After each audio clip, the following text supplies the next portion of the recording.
Hello and welcome. My name is Rashim Mogha and I'm your host for this Empowered Women of the World podcast.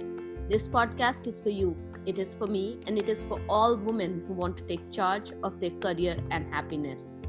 In this weekly podcast, we'll talk about technology, we'll talk about leadership, and we will talk about mindfulness. We will talk about how you can discover, visualize, and actualize your success, whatever that means to you.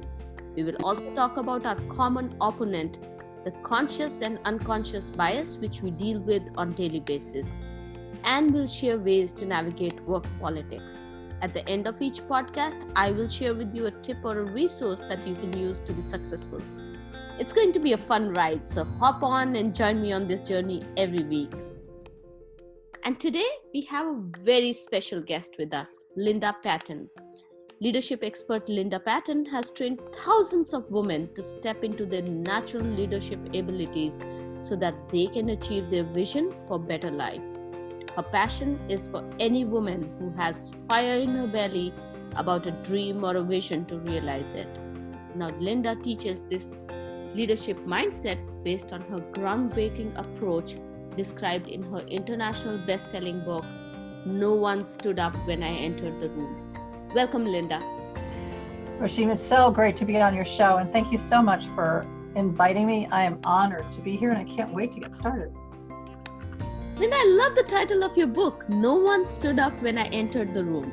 It resonates with so many women leaders who have to prove themselves time and again to be recognized as leaders. It's a very interesting title because, Rashim, as you know, I spent many years in the United States Army. I retired as a major. Yep. And as a senior leader, when you walked in a room, everyone stood up. And there was, nobody hesitated. Everyone just stood up. And in fact, someone actually almost announced it. And they would stay standing until you allowed them to sit down. And so it was very much of a surprise when I got out in the civilian world and I walked in a room and nobody stood up. It was like, what's wrong with these people? Don't they understand that I'm the leader here? And so the book really is my journey from that command presence that you have in the military to a more true leadership, a more influential leadership, and we'll talk more about how that came to be. But I really wanted to share that. Plus, women need to break through that masculine model of leadership, which is command, and to bring the more feminine qualities of influence into leadership in order for us to move forward and to make significant changes in the world. Yeah, and you bring in the concept of confluential leadership in your book, command and influence, the yang and the yin coming together, right, to form a leadership style that works in today's world. But before we go there, I just wanted to check in with you in terms of, did you notice the bias that you were seeing, or when you entered the room and nobody stood up, or nobody you had to reiterate your leadership in the room?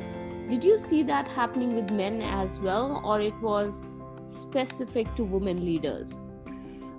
I believe that it happens more to women leaders than it does to male leaders, and we see it oftentimes in the fact that the men will talk over us. So you'll have a point and they'll talk over you. And they don't do that with each other, but they will do it with a woman. And there's a real need to, in essence, step in there and say, excuse me, but I have a point to make. When I'm finished, then feel free to talk, or something along those lines. So there is an assertion of that command in order to be seen.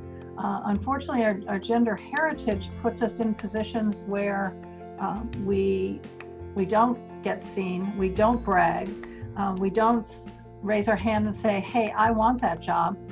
And so for many of us, you get passed over because no one sees us. And so part of the No One Stood Up was the idea of being seen and really working through that gender heritage, which says, I have to know 100% of the job before I can even take it, much less be good at it. Yeah. And honestly own our power and our knowledge. That's correct. And I see that time and again as I speak at conferences and I coach and mentor women, the confidence level, and really when we can say we are the right fit for this job. Women need to see themselves at, more than 100% performing, more than 100% meeting all the requirements before they can even raise their hand, while men come from a different place of being, and even if they meet like 20% or 30% or 50% of the requirements, they would be like, I'm the right person for this job. So I totally understand where you are coming from on this one. So let's talk about confluential leadership, the command and the influence piece, the yin and the yang coming together. It's very interesting, Rashim. I was conducting a workshop called Awaken the Leader, and I said, I keep talking about the blending of command and influence, but we need a word for that. So we did some brainstorming, and finally we came up with confluence, which has to do with rivers and how the rivers come together, and it's a confluence. And I said, no, that's not right. We're going to take the first 3 letters from command and the last letters of influence and create a whole new word, comfluential, which is the blending of the masculine and the feminine. And as I like to say, the feminine leads. And when the feminine leads, it's a more powerful leadership. And you get compassion, empathy, cooperation, collaboration, and all of those good things coming together. But you need the masculine to support that with the organization, with the structure, and with the support that the feminine needs in order to be able to step into that leadership and be as powerful as she possibly can. And to be honest with you, Rashim, the masculine is just waiting there for us to ask them to do that with us.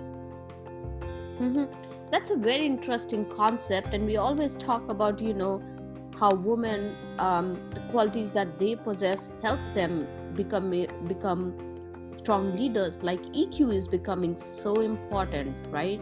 Yes. And it's a significant part of how leadership, how leaders lead today, right? So it's a very interesting concept. So the book is already an international bestseller, Linda. It is. And I love the concept of confluential leadership. So what's going on? What kind of feedback have you been receiving? Well, I wanted to just give you a few little quotes coming out of the reviewers who stepped into it. And so Nancy Tarhart, who actually is a professor on the East Coast, she said, this masterpiece on recreating oneself as the truest of leaders deserves a place on every woman's studies and business leadership course syllabus and women's bookshelf. I actually had a man who says that this book is an open letter to leaders in all industries who are ready to step into effective leadership regardless of gender. This is the defining book on leadership in our age. And I love this one. This is from 2 metaphysically wonderful individuals. She said, this book inspires all women to step into their leadership power, not the old tired masculine model, but a new model that integrates the best of the feminine with the best of the masculine. And that's what folks are saying about it. That's awesome. And it's very, very interesting to see that when you write books for women, and there are actually men who write back to you and say, this is just so useful to us too. Why did you target this just for women? It happened with my book, and I see that happening with yours as well. Absolutely. And I do believe that both genders need to read the book. One is so men understand that they can bring the influence side into their leadership and be a more powerful leader using confluence rather than just command. Yeah, absolutely. So Linda, thank you so much for joining us today. It has been awesome. I hope everybody gets a chance to read your book. Where can people find your book? Well, my book can actually be found on Amazon. Both the Kindle and the paperback book are on Amazon. And you can also find it at Barnes & Noble. Right now, it's still just online. It's not in the bookstores, but you can order it online. You can actually go into your bookstore and request it, and it'll be shipped to you right there. So those are the two best places to get it. Awesome. Thank you for joining us today, Linda. I wish you all the success, and I hope you continue to empower the women on leadership styles and becoming successful in whatever roles they pick up. Fantastic. And thank you again, Rashim, for having me on your show. I am truly honored to be here to share this with your audience. Thank you. And today's free resource for you is a link to daily leadership affirmations to start your day successfully. The link is in the show notes below, so please check it out. Thank you for joining me today, and thank you for loving, liking, supporting, and sharing the podcast. Remember, sharing is caring. I love your feedback, emails, and messages, so please keep them coming. I look forward to seeing you again in our next podcast. Till then, keep empowering the world.